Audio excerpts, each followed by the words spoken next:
Hello friends, welcome to VJS works. இன்றைக்கி எள்ளு உருண்டை எப்படி வீட்டிலையே டேஸ்ட்டாக செய்யலான்னு பார்க்கலாங்க. அதுக்கு நான் முதல்ல நிலக்கடலை ஒரு 100 கிராம் அளவு எடுத்து அதை தோலை நல்லா உரிச்சிட்டு சுத்தம் பண்ணிவிட்டு அதை ஒரு பேனில் போட்டு மீடியம் ஃப்ளேம் ஹீட்டில் நல்லா வறுக்கிறேங்க. அது நல்லா சூடாகி நல்லா லைட்டாக ப்ரௌன் கலர் வர்ற வரைக்கும் நல்லா அதை வறுத்துக்கலாம். இது ரொம்ப சத்தானது. ஈவினிங் ஸ்நாக்ஸாக எல்லாருமே, குழந்தைங்க பெரியவங்க எல்லாருமே சாப்பிட்லாம். பாருங்கள், இது வறுத்து அது ஒரு பிளேட்டில் மாற்றிட்டேன். அடுத்தது வெள்ளை எள்ளு எடுத்திருக்கேன். அது ஒரு 200 கிராம். எள்ளு அதிகமாக இருக்கலாம். நடக்கடலை கொஞ்சம் அதில் பாதி அளவு எடுத்திருக்கேன். இப்போ எள்ளு வெள்ளை எள்ளு எடுத்திருக்கேன். நீங்கள் கருப்பு எள்ளும் எடுத்துக்கலாம்.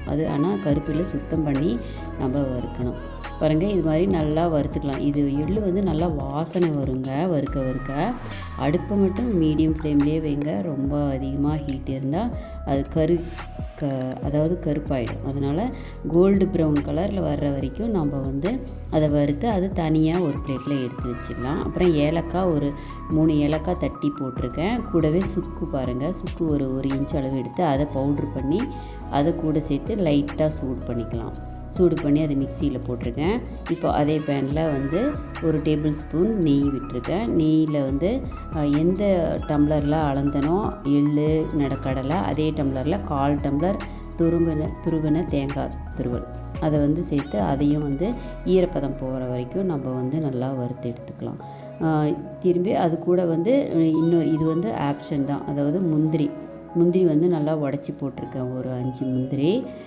இல்லைன்னாலும் பரவாயில்ல, ஆனால் நான் பசங்களுக்கு பிடிக்குங்கிறதுக்காக உடச்சி போட்டு அது ப்ரௌன் கலரில் வர்ற வரைக்கும் நான் வறுத்து எடுத்துக்கிட்டேன். முதல்ல சுக்கு ஏலக்காய் பொடி போட்டு கூட நடக்கடலையை போட்டு பல்ஸில் ஒரு 2 பல்ஸில் போட்டு இது மாதிரி பாருங்கள் குறைன்னு அரைச்சி இதை எடுத்துக்கிட்டேன். எல்லாமே தனித்தனியாக தாங்க அரைக்கணும், அப்போ தான் நல்லாயிருக்கும்.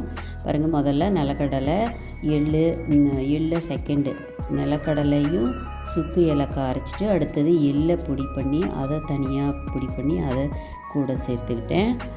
நெக்ஸ்ட்டு இனிப்புக்காக நம்ம வெல்லம் சேர்த்துக்கிறோம். நீங்கள் நாட்டு சர்க்கரையும் சேர்த்துக்கலாம். நான் நல்ல வெல்லம் எடுக்கிறேங்க.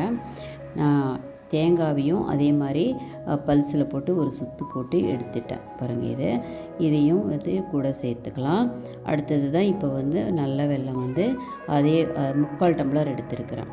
எள்ளு எடுத்த டம்ளர்லேயே 3/4 டம்ளர் எடுத்து அதையும் மிக்சியில் ஒரு 2 சுற்றி நம்ம இது கூட சேர்த்துக்கலாம்.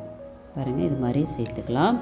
சேர்த்துட்டு எல்லாம் நல்லா வறுத்த முந்திரி இருக்குதில்ல, அதையும் கூட சேர்த்து நல்லா மிக்ஸ் பண்ணிக்கலாங்க. இது ஒரு தடவை கண்டிப்பாக ட்ரை பண்ணி பாருங்கள். நல்லா சத்தாகவும் இருக்கும், ஈவினிங் ஸ்நாக்ஸாகவும் இருக்கும். இது ஒரு 5 நாள் வச்சிருந்தும் சாப்பிட்லாம். இப்போ நெய் ஒரு 4 டேபிள் ஸ்பூன் சேர்த்துட்டேங்க.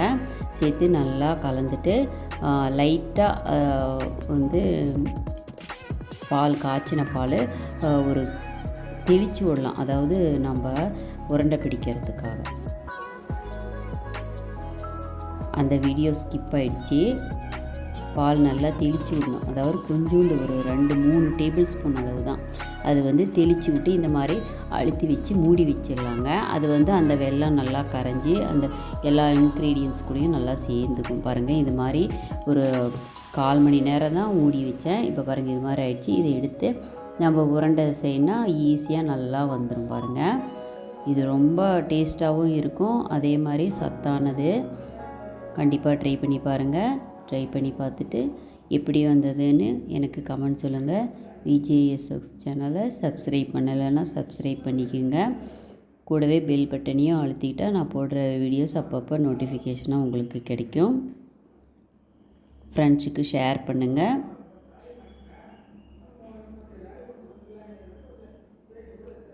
பாருங்கள், எவ்வளோ சாஃப்டாக இருக்குது, டேஸ்ட்டாகவும் இருக்கும். Thanks for watching.